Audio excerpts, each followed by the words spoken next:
It is Friday, November 3rd, 2023. This is another edition of Football Today. You know that dude, Bobby Skinner from Talking Giants. I am Chris Rose, producer Mikey along for the ride as well.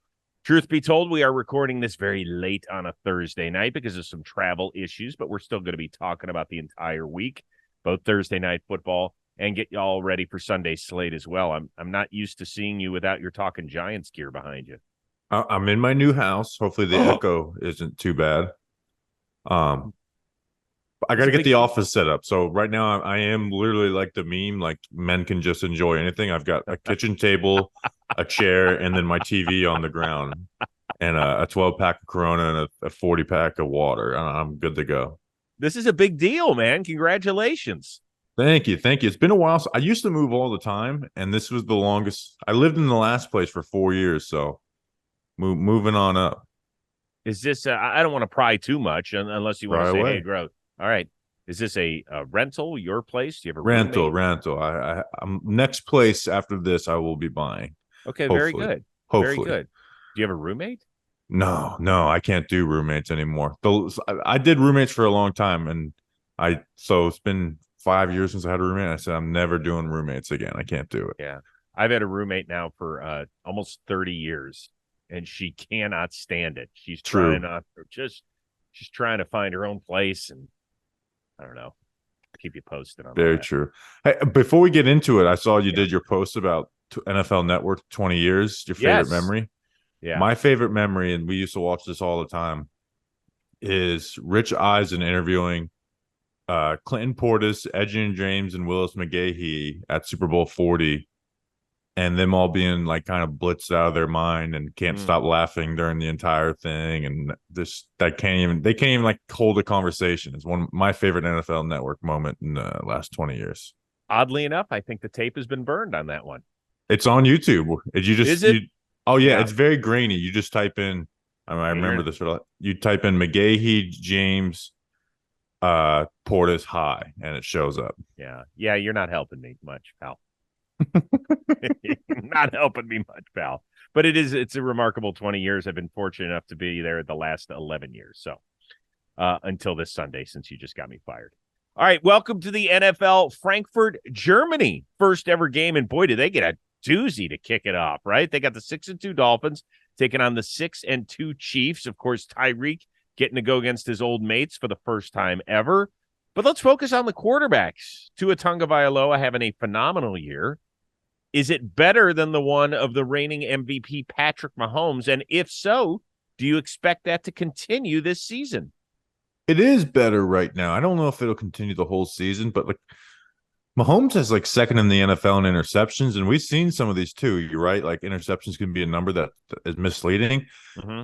It's really not with Mahomes. He's made some really poor decisions, and the wide receivers have held him back, right? So and that matters. Counting stats matter in that. Like I remember this last week, you see the touchdown that Sky Moore dropped, perfect ball. Mm-hmm. But yeah, I mean, unfortunately, the MVP award is like a quarterback only award, but I think Tua would probably be it right now, right? Yeah, I don't see anybody else. It doesn't, Jalen Hurts isn't having as good a year as he did last year. So there's nobody Allen's been really in up the. and down. Yeah, Allen's been up and down. Burrow is starting to get it into gear.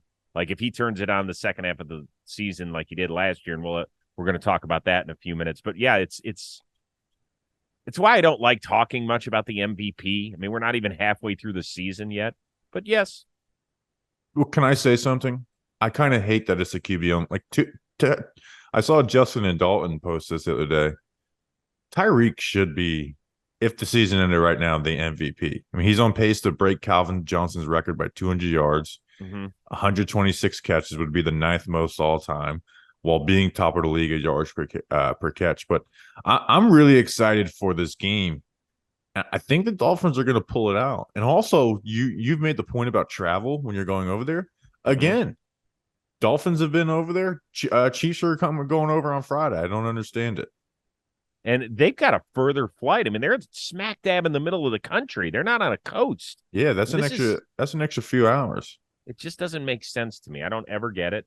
Um, I'm I'm really fascinated by the Tyreek Hill angle of this because the Chiefs, for the first time, are going to see just how much they miss him. And I got to be honest with you, I don't know how they won it all last year. I know that Juju is better than what they've got right now, but he's not like a Pro Bowler or anything. Like, how the heck did they win it without Tyreek? And you look at him right now and you're like, the offense is ugh. Yeah, I mean, it just kind of speaks to the greatness of Patrick Mahomes, even Yeah, it though, does. like, obvious, like it doesn't need to be said that just because Tua is having a better year, Mahomes is obviously the better quarterback. I mean, Mahomes is the better quarterback than anybody in the NFL. And then obviously, but you do have like their biggest players have always showed up in their biggest moments, right? And you have three guys who are the best at their position: Mahomes, Kelsey, and Chris Jones, and those guys have been consistently just dominant for them in the regular season too. But when it matters, so I'm going to be interested to see how, like Chris Jones, the Dolphins have been great at avoiding pressure despite not having really a good offensive line. Like, does Chris Jones mess this game up? And for the Dolphins, like, you look at them, as good as they've been, their two biggest games they've ended up losing with the Bills and the Eagles. Like, so this is that third big game for them. Can they, if they lose this one, it's going to be like a question of, yeah, they can do all this stuff versus the other teams, but they can't against the best. We were doing a fun exercise here in the Rose household because we're losers, and this is what we do. I don't know how my wife has made it. Like, she says every day, from the minute you wake up until the minute you go to bed, you and your boys are just constantly talking about sports. And she said, and I will give her a ton of credit. Like, she didn't grow up in a huge sports family. Her dad was born in France, moved to South America, came here in his teen years. So not huge, in terms of the sports of this country. So I'll give her a ton of credit for, like, she's in it knee deep, but she did say that. It gets me to this. The other day, Brady, our youngest, who's 18, we were talking about what team has the most future Hall of Famers on it. And I said, is there any team that's got more than two? Definitely. And he said, well, Kansas City's got three in his opinion. Jones, Kelsey, Mahomes, not counting Andy Reid. Maybe San Francisco. Is it possible they've got four? Trent is going to be a Hall of Famer, in my opinion. Yes. Bosa will probably end up being a Hall of Famer. Yep. Fred Warner, it's early, but I think he could be a Hall of Famer. And Ayuk, Debo, the wide receiver standard is so high. Christian McCaffrey will probably end up being a Hall of Famer. So probably, San Fran. You know who's going to be interesting is Kittle, because he does so much blocking that gets publicized that his numbers aren't going to have to be gargantuan in that area. Be interesting. I think they've got the most, though. It's crazy how they just literally have all pros at every level of the field. It's incredible. All right, let's move on. Cowboys and Eagles. This is going to be a fun one. Starts a brutal 6-week run for Philadelphia. Dallas 5-2 start has had some highs, like last week against the Rams, and some lows, like the blowout loss Sunday night in San Francisco. Which Dallas team is showing up this weekend in Philly? I think Dallas always kind of shows up to these divisional games with Philly.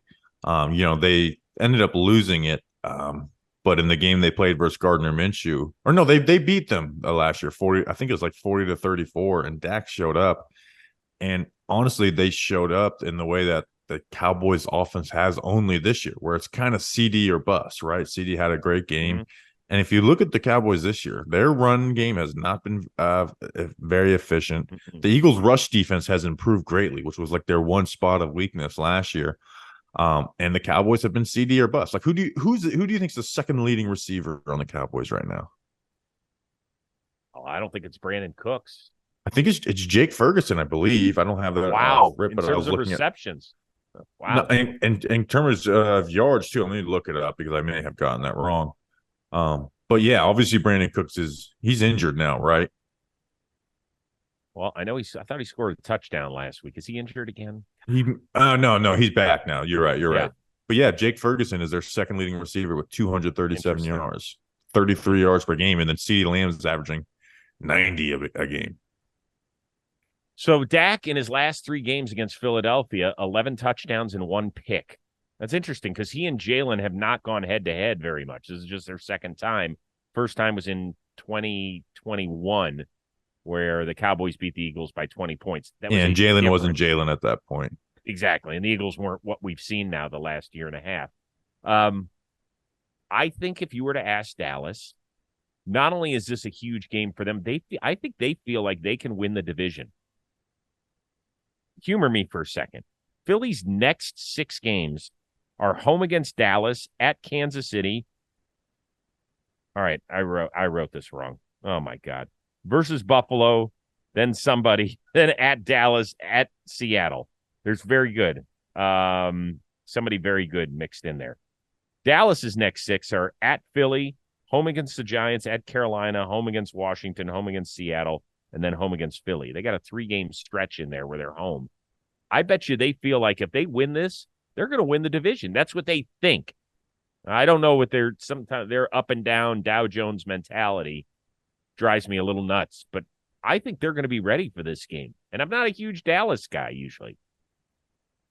Yeah, I feel like the Eagles on the flip side of that, though, like they know their schedule's so tough. Them and the Ravens schedule the second half of the season is insanely wild, insanely tough. That the Eagles kind of look at this as like, hey, if we win this, we put ourselves up 3 games in the division, and it's a lot like this is, that is what they're preaching in that locker room. It's like, take care of this week, and this division race will, it's going to be a lot easier going forward. As you said, they got to face the Chiefs, the Bills, the Niners, and then the Cowboys again, then the Seahawks, then you got to face the Giants twice in the last 3 weeks. Those are not going to be easy matchups.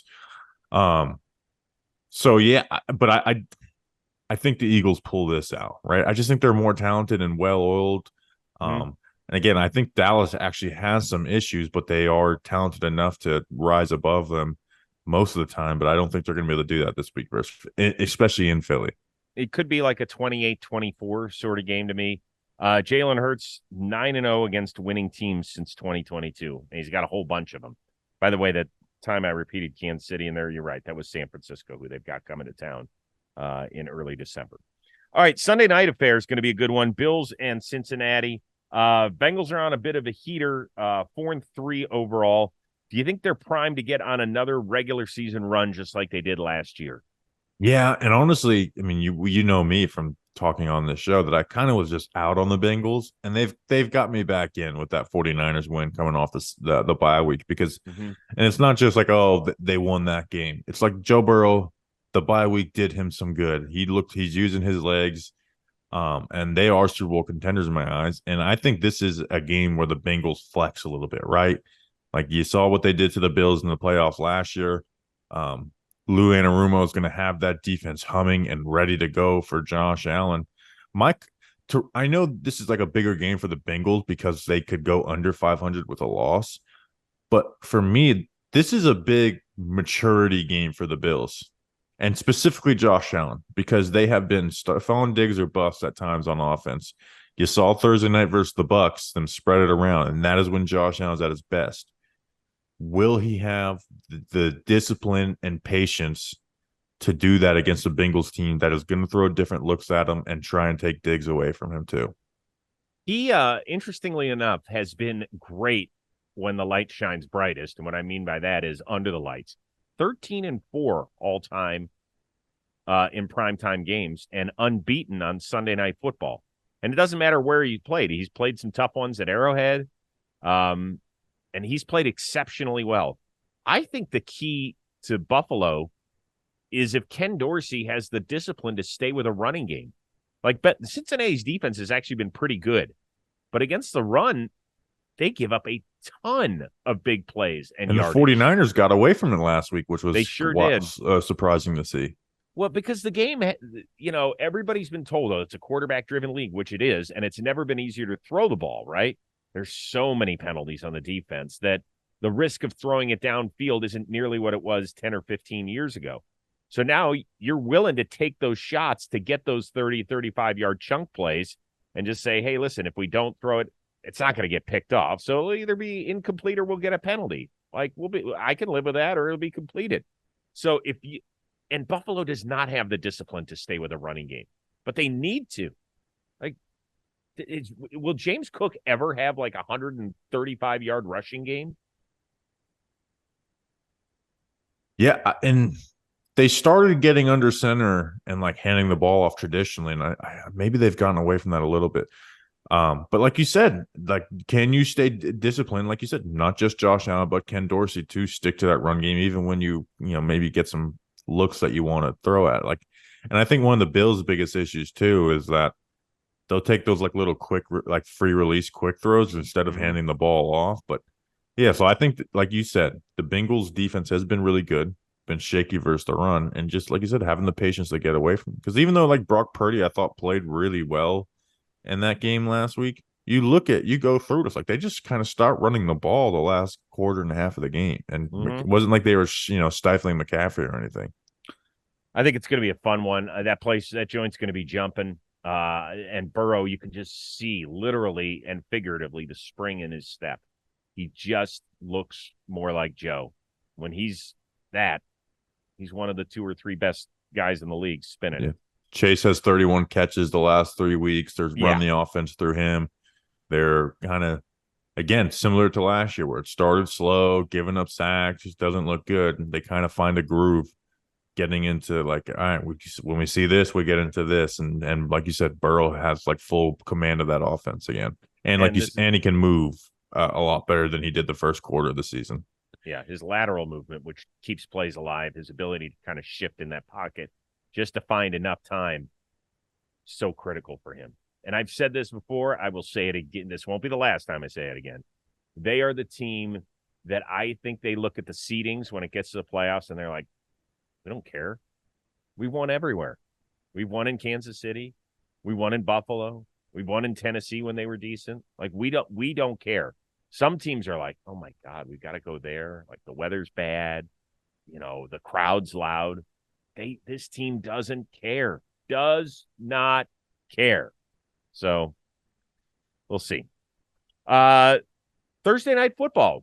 Kind of fun. Football season is in full swing, and we've teamed up with DraftKings Sportsbook to get you closer to the action at DraftKings. DraftKings, an official partner of the NFL, has an offer you don't want to miss. All customers can get a no sweat bet on any same game parlay or same game parlay X.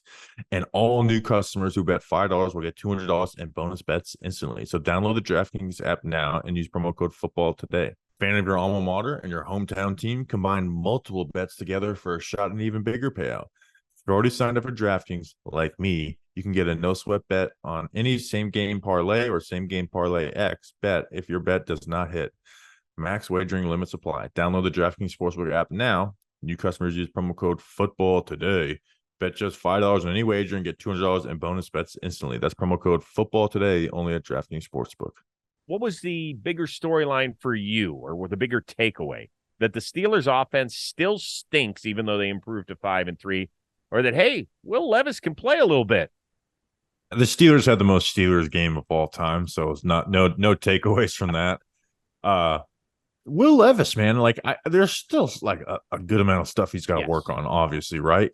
But you saw last week him just air it out, and you knew Pittsburgh was not going to let him do that, right? So they kind of got into like man coverage while covering the deep parts of the field too, and Levis started hitting that 10 to 20 range, right? Hitting it, and spreading the ball around a little bit too. Getting the ball to Kyle Phillips in the slot. I was impressed, right? Where he wasn't just like deep to check down. Where last week that happened, this week Pittsburgh took that away and he peppered the middle of the field, which I think is huge, right? Like that's where you see how good a guy is, not just throwing it deep outside the numbers. And then you look on the other side of the field, you see Kenny Pickett. He doesn't use the middle of the field at all. I think he had like one throw in the middle of the field, like in the fourth quarter. They just worked the sidelines the entire game, where Levis was able to read. He had a handful of mistakes, sits in the pocket a little too long, and takes sacks that he doesn't need to. But I was really impressed with seeing him work that middle of the field. Yeah, there's no clock in his head yet, and you understand that with a guy who's now played 2 games at the NFL level. Particularly tough because you'd be hard-pressed to find a more decorated pair of pass rushers together than Watt and Highsmith. They're just so good, and against a dog shit offensive line in Tennessee, and one where in the first half it seemed like they were losing one like every 8 plays on top of it. It was very, very difficult. Do you think that if Will Levis was a rookie and only a couple games in, but you put him in black and gold, that the Steelers could make a deep run in the playoffs?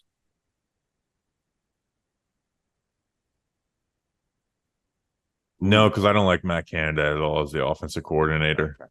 But I think they have the personnel. That defense is really good. They live off their pass rush, which obviously translates into the playoffs. But I just maybe like a year from now or so, but putting that on rookie Will Levis, I'm not there yet. Like he's had a good rookie start, but not like we have like some rookie starts where like, oh, he's it, like Justin Herbert right away. Patrick Mahomes wasn't a rookie, but I haven't seen that from Levis. Like I haven't even seen like he doesn't look as good as like Burrow looked in the beginning, his early start. But I guess I'm kind of tiptoeing around the question. There's no question that he is better than Kenny Pickett. Oh, absolutely. I mean, Levis, like you said, he completed all those passes over the middle of the field, right? And you'll look at the numbers, and they're a little, they're worse than they look because of that last drive where he threw with a dropped interception, the interception. But he also completed 3 big passes too. Yeah, he's absolutely better. I mean, Pickett was not just you only using the sideline; he was missing easy throws too. Easy. Which is like, if you're going to be Kenny Pickett, you can't miss those types of layups. That's the only thing you can do. That's how you're going to survive in this league. Like I'm calling it now. They're not picking up his 5th-year option. I know we're a year and a half into this, but mark the tape, as we like to say in this business. It's just the Steelers are so patient that if he gets to a point of like solid, which Pickett is definitely capable of being, will they? They are. I mean, they still have Matt Canada, right? Till the end of this year, most likely. His contract's up at the end of this year. They just don't make changes. They don't make a lot of changes. Which part of me really likes, like not being, because there's been times where people wanted Mike Tomlin fired, and I guess you could justify it. I like that about Pittsburgh, but it does get you in trouble too. Like Ben was done at the end.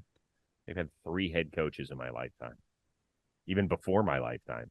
And I love it too. And now Mike Tomlin's made it easy on them because they've never had a losing season under him. Yep. But I do love the patience that they have. Most interesting game we have not talked about yet, and why? Well, we all are going to be tuned into the we traded Josh Dobbs this season bowl with the Cardinals and the Browns. I just wanted to say that. It's got to be Seahawks Ravens, right? Seahawks adding Leonard Williams off the trade deadline. Ravens getting ready to face a nasty stretch of games. That's the one. Your 2 teams in the NFC and AFC who are maybe not the favorite, but could be getting into that category. Actually, Baltimore's in that category already. They are. Yes. And did you see Lamar this week when they brought up the fact that he's 16-1, I believe, against NFC? And as he wouldn't even get through, and he goes, no, don't say that to me. Don't say it to me. I don't want to hear it. We're just playing football, man. We're just playing. It was cute. Do you know who the one is against? Ooh, good question. How recent was it? I think it was last year. Last year. So last year would have been the NFC South. Then I don't know who they played in the extra game. The 17th game. So the NFC South would have been Tampa, New Orleans. New Orleans that was a win on a Thursday night, I believe. Carolina, there's no way they lost to Carolina. Tampa, I said no. Well, I don't think. And then Atlanta, there's no way they lost to Atlanta. So it had to have been that extra game that they played. Was it? Yes? I'll give you a hint. Someone that he's playing this week had a game-changing interception at the end of the game.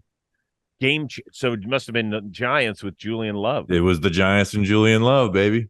Good. I love this. Can we do this game more often? Yeah, I enjoyed that. Giants talking Giants era trivia. I am the best. Like 2019 when we first started, I remember every part of that. Yeah, you could ask me about any play in any game from that year. I love that. I'm a huge trivia buff. I love doing trivia.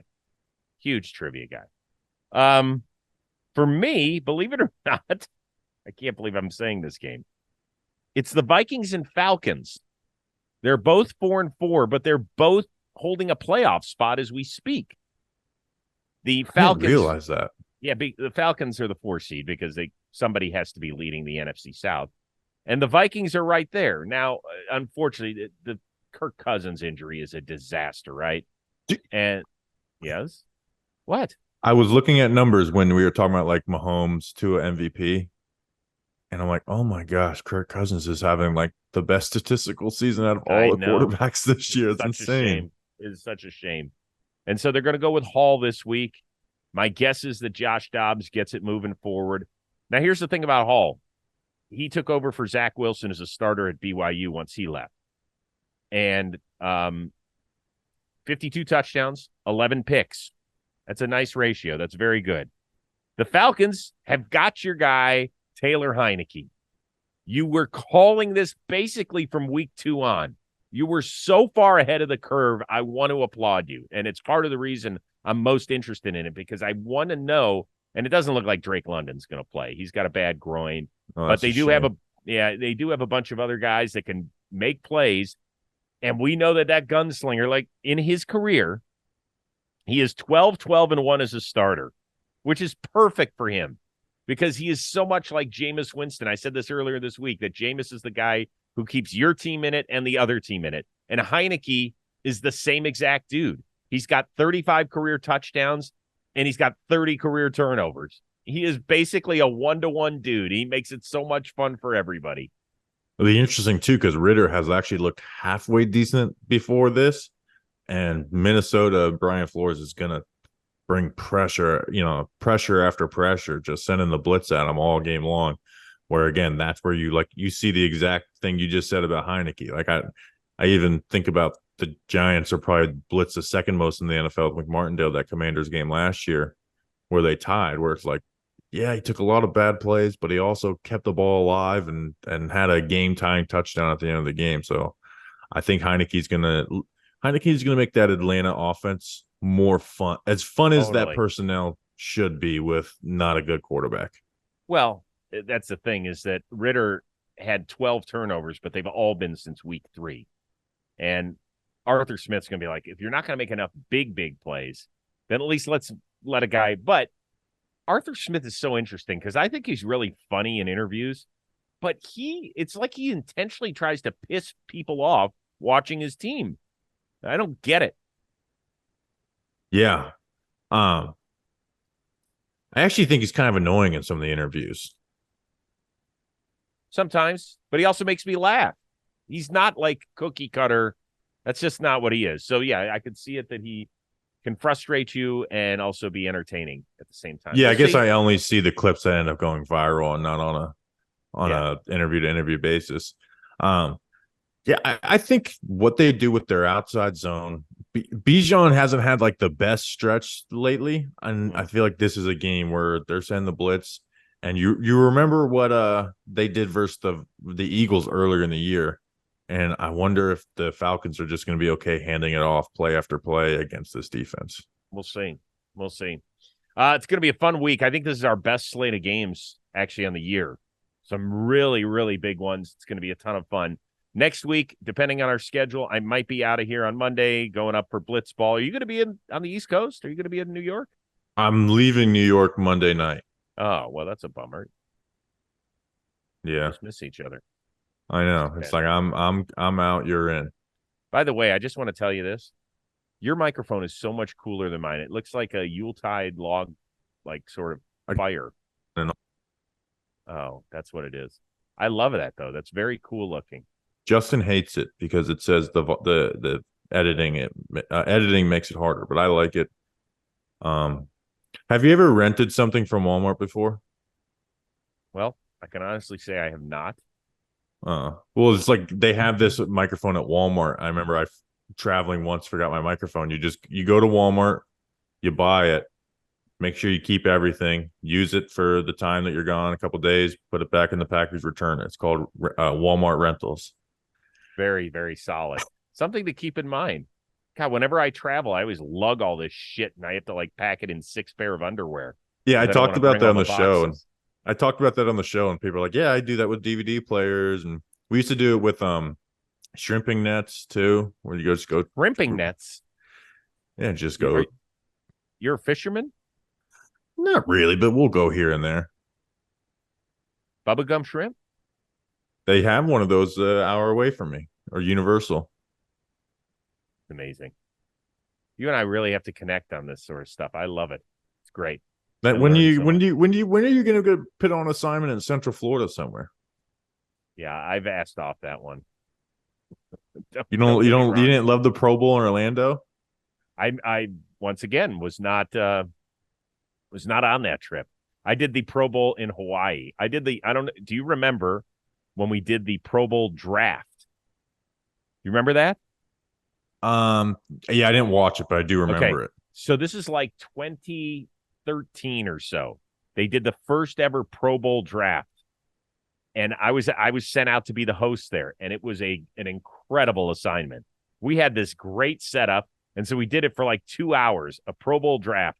And the rule was you had to save the last two quarterbacks as the last pick.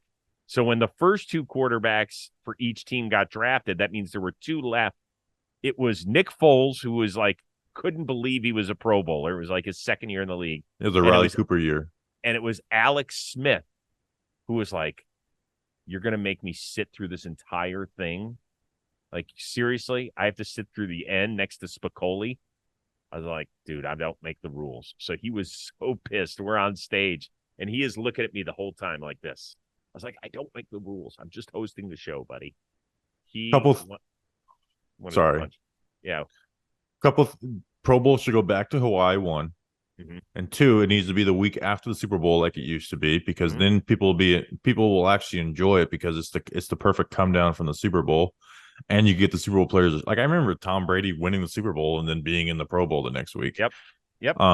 And they used to actually like play hard. Like I remember Ricky Williams, like I think he won it 1 year, and they were just running the ball and playing hard. Which I'm not really advocating for that. But I was at the Pro Bowl in Orlando when it was like 45-degree rain. And I interviewed New York Giants linebacker Tay Davis in a car. I actually posted the clip last week because Schefter had him on his like inactives for the week. Wait a second.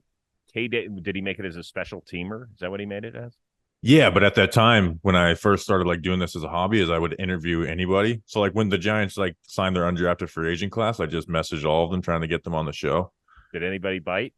Yeah, Tay Davis for one. The Giants fullback at the time was really like this. Here. See if you can see. We're live with New York Giants inside linebacker Tay Davis. Tay, first. All right, we're here. It's cold rain. Where my buddy's like hybrid compact vehicle, and he's just like, "Why did I agree to do this?" Oh my God. One of my favorite videos to look back at the grind. Like, yeah, I was messaging backup special team linebackers to do an interview in a car at the Pro Bowl.